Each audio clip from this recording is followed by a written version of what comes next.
हर चाचा ताऊ और माँ बाप, चाची ताई, ये सब छोटे छोटे बच्चों को कितना गोदी में खिलाते हैं, कितना प्यार करते हैं। लेकिन जब वही औलाद बड़े होकर के जब अपशब्दों का प्रयोग करती है ना, ऐसा लगता है शब्द ही गढ़ सा लगते हैं, शब्द ही तलवार, शब्द ही छुरी, शब्द ही फरसा। और शायद इनके घाव तो काऊ दवाई ते भरी जाए, लेकिन शब्द का घाव कभी नहीं भरता। पता है, विदुर जी की आंखें भर आईं और दुर्योधन को देखने लगे। बोले मैं सोचता था कि ये बड़ा हो जाएगा। विदुर जी ने ही तो इनकी परवरिश करी, धृतराष्ट्र तो अंधा ही था, परवरिश किसने करी? विदुर जी ने। जो घर में कोई आदमी ऐसा होता है जो सबको लेके चले, भतीजों को भी माने, बच्चों को भी माने, और छोटा भाई हो, ज्यादा छोटा हो, कभी कभी भाई इतना छोटा होता है कि अपने बच्चों से थोड़ा बड़ा या बच्चों के बराबर, तो बच्चों जैसा प्यार दिया हो और फिर वो मुंह लगे, बराबर की करे, जवाब देवे लग जाए, तो बड़े बूढ़ों का ऐसा कलेजा फटता है। प्यारेओ, जो लोग अपने घर पे माँ बाप और गुरु का आशीर्वाद नहीं ले पाते, बद्दुआएं ले लेते हैं, वे दुनिया के काऊ तीर्थ में चले जाएं, उन्हें फिर कोई देवता आशीर्वाद देने की हिम्मत नहीं जुटा सकता। आशीर्वाद तो मां के चरणों की गंगा में है, पिता के चरणों की गंगा में है, और गुरु के चरणों में तो सारे तीर्थ धाम आपके चरणों में। और वहां पे जो आशीर्वाद न ले पाए और दुनिया में डोलता फिरे, उसके भाग फूटे हुए हैं, उसके भीतर की फूट गई हैं।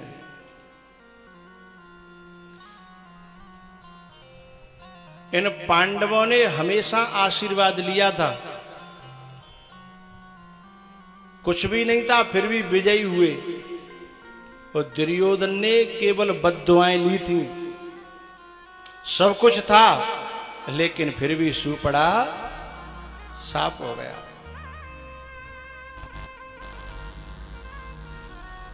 दोनों सेनाएं जब आमने सामने खड़ी थीं, युद्ध की तैयारी थी, युधिष्ठिर जी महाराज रथ से उतरे और कौरवों की सेना की ओर पैदल पैदल चल दिए। हलचली मच गई दोनों सेनाओं में, ऐसा लगता है युधिष्ठिर समर्पण करने आ रहा है। अरे इनको हो क्या गया? लेकिन जैसे ही युधिष्ठिर जी ने अपने पिता में भीष्म को प्रणाम किया, उनकी आंखें भर आईं कि मैं तुझे क्या आशीर्वाद दूं। आज किस्मत ने मेरे सामने मेरी औलाद को लाके युद्ध के लिए खड़ा किया है, लेकिन फिर भी बाप बाप होता है। बाप ने कहा, बेटा मैं आशीर्वाद देता हूं, जा तेरी विजय हो। तेरी विजय तब होगी जब मुझे मृत्यु के घाट उतरना पड़ेगा, लेकिन मुझे वो भी मंजूर है, पर मेरा आशीर्वाद है तुझ विजय होगा, क्योंकि तूने हमेशा दुआएं लूटी हैं, कभी बद्दुआ नहीं लूटी।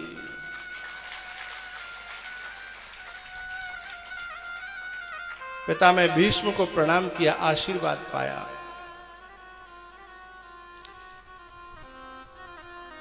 विनम्रता में, शीलता में कितनी क्षमता है कि सामने खड़े हुए योद्धा से भी आशीर्वाद खींच लेती है ये विनम्रता, सुशीलता, ये दीनता खींच लेती है आशीर्वाद को। उसके बाद गुरुजी द्रोणाचार्य जी को प्रणाम करते हैं युधिष्ठिर जी। उन्होंने भी आशीर्वाद दिया। ये अर्जुन जो था ना, अर्जुन, ये पिता में भीष्म को बहुत प्यारा था। एक बार जब जंगल से ये पांचों भाई जब आए वनवास काट के, तो सबने प्रणाम किया। अर्जुन ने भी प्रणाम किया, और प्रणाम करके अर्जुन जब हटने लगा, बगल से जब जाने लगा आगे, तो पिता में भीष्म ने उसका हाथ पकड़ लिया और रो करके बोले, आज तू गले नहीं लगेगा? जब छोटा सा था तो कहीं से खेल के आता था, मेरी गोद में बैठ के बाबा बाबा कहता था, आज तू प्रणाम करके ऐसे निकलने लगा? अर्जुन ने कहा, बाबा मेरे कपड़े अभी धूल में बिगड़े हुए हैं, इसलिए मैं आपके कपड़े खराब नहीं करना चाहता। भीष्म बाबा ने कहा, पागल, माँ बाप के कपड़े तो क्या, पूरा शरीर खराब हो जाए तो भी कलेजे से लगा करके माँ बाप को सुकून मिलता है, अपनी औलाद को, अपनी संतान को। तुझे पता है?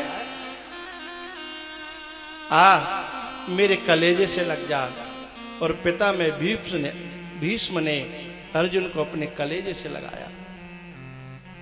आज उस दुर्योधन दुष्ट की वजह से वो सारा समाज सामने खड़ा है युद्ध के लिए, लेकिन इसके पास इतने बड़े बड़े योद्धा थे दुर्योधन के पास, फिर भी हारा। क्यों? क्योंकि किसी की दुआएं संग में न थी, किसी का आशीर्वाद, जो इसके पक्ष में लड़ रहे थे उनका भी आशीर्वाद प्राप्त नहीं था।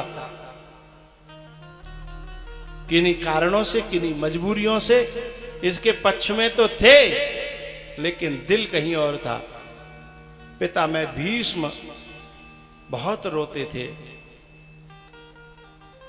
कि आज कैसे चौराहे पर खड़ा, देखो भाई, अपने सींचे भय काटवो सबसे कठिन है। अपने सींचे भय काटवो सबसे कठिन है।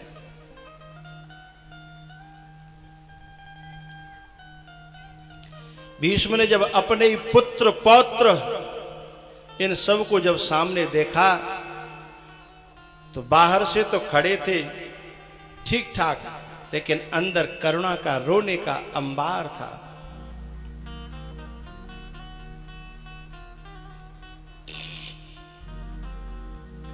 किस्मत ने क्या मजाक किया आदमी के साथ।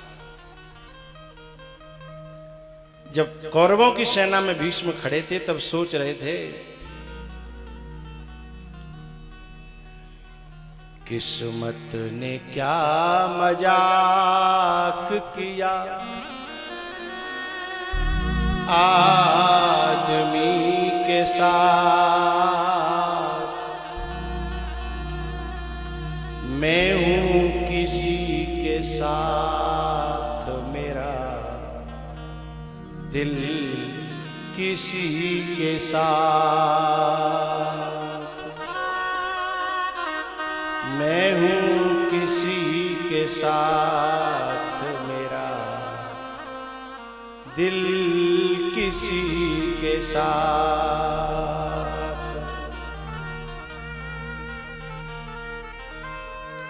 जैसे ही विदुर जी महाराज ने लौट के आ जाइए, अब शब्द का दुर्योधन ने विदुर जी के हृदय फट गया, लेकिन उन्होंने सोचा कि अब मैं बार बार इसका मुंह देखूंगा तो मुझसे देखा नहीं जाएगा, इसलिए मुझे अब इस राज को छोड़ के जाना ही उचित है। उसी समय मंत्री पद का त्याग कर दिया।